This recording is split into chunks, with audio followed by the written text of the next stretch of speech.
এক ভাইকে জিজ্ঞেস করা হয়েছে, হুজুর মৃত ব্যক্তি যখন কেউ মারা যায় তার জন্য খাবার আয়োজন করা জায়েজ কিনা? তো আল্লাহর আলেম, ভালো আলেম, তিনি বলছেন হ্যাঁ যাবে, যদি মৃত ব্যক্তির কবরে আযাব দিতে চান। জয় বলেন নাউযুবিল্লাহ।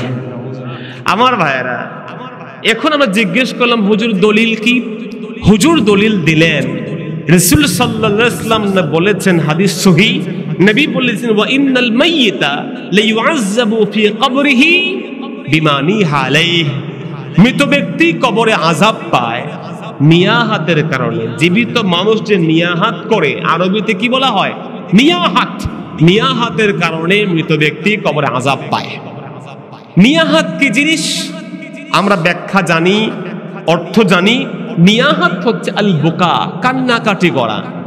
কেউ মারা গেলে এমনিতে কাঁদা যাবে, কিন্তু বিশেষ কান্না, যেই কান্নার মধ্যে পর্দা পুশিদা নাই, যেই কান্নার ভিতরে চিল্লা চিল্লি আছে, যেই কান্নার ভিতরে অঙ্গ প্রত্যঙ্গকে বিকৃত করা আছে, যেই কান্নার ভিতরে জামা কাপড় ছিঁড়ে ফেলা আছে, একটা স্পেশাল রকমের কান্না যদি কেউ কাঁদে, মৃত ব্যক্তির কবরে আল্লাহ কি দিবেন?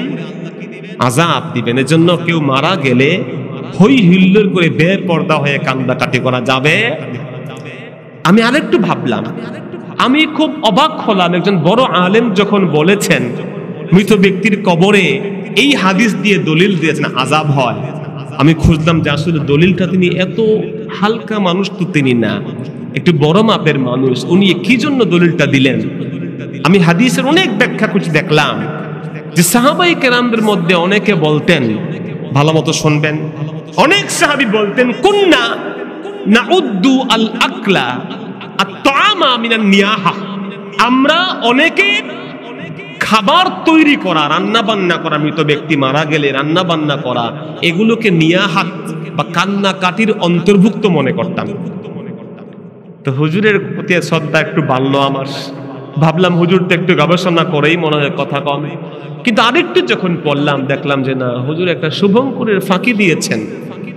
কি ফাঁকি? সেটা হলো যে আরব দেশে যখন কোনো ব্যক্তি মারা যেত, তখন মৃত ব্যক্তির আত্মীয় স্বজনরা কান্নাকাটি করতে করতে টায়ার্ড হয়ে যেত। তখন ওরা করতো কি, কিছু ভাড়াটিয়া, এখন যেমন ভাড়াটিয়া গানের শিল্পী আছে, ভাড়াটিয়া যেমন ডিজে সঙ্গীতের শিল্পী আছে, ঠিক তেমন আরব দেশে কিছু ভাড়াটিয়া কান্দুন্না পার্টি পাওয়া যাইত। কথা বুঝেন নাই?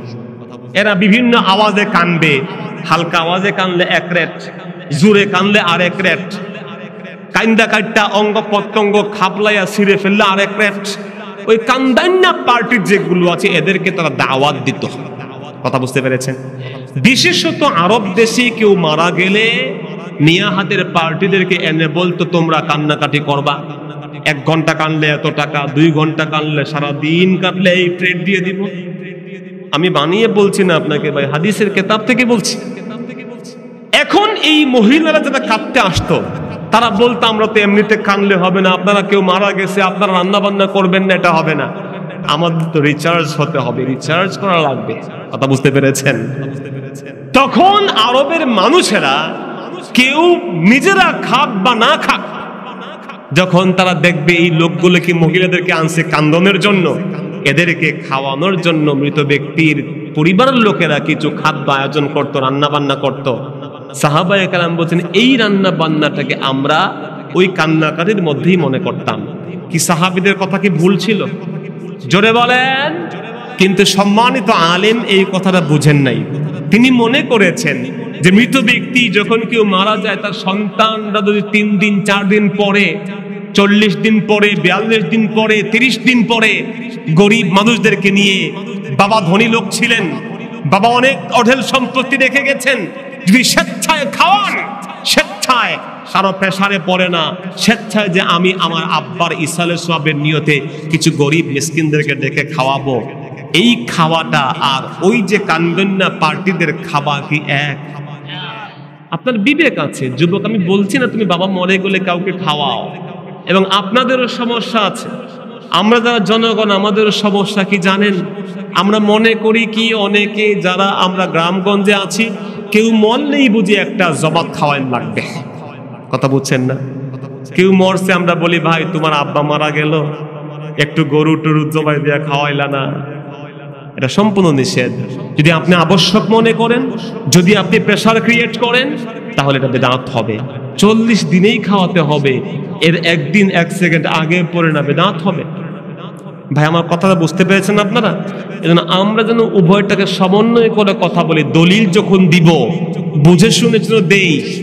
আমাদের কিছু ভাইয়েরা আছেন, সালাফি ভাইয়েরা আছেন, কথায় কথায় দলিল দেয় বুখারী মুসলিমের, কিন্তু এরা দলিলটা কোন জায়গাতে খাটবে কোন জায়গাতে খাটবে না সে জিনিস খেয়াল রাখে না। আল্লাহ রাসূল সাল্লাল্লাহু আলাইহি ওয়াসাল্লামের হাদিস শুধু পড়লেই হবে না, ব্যাখ্যা বিশ্লেষণ সহ আপনি আমল করবেন।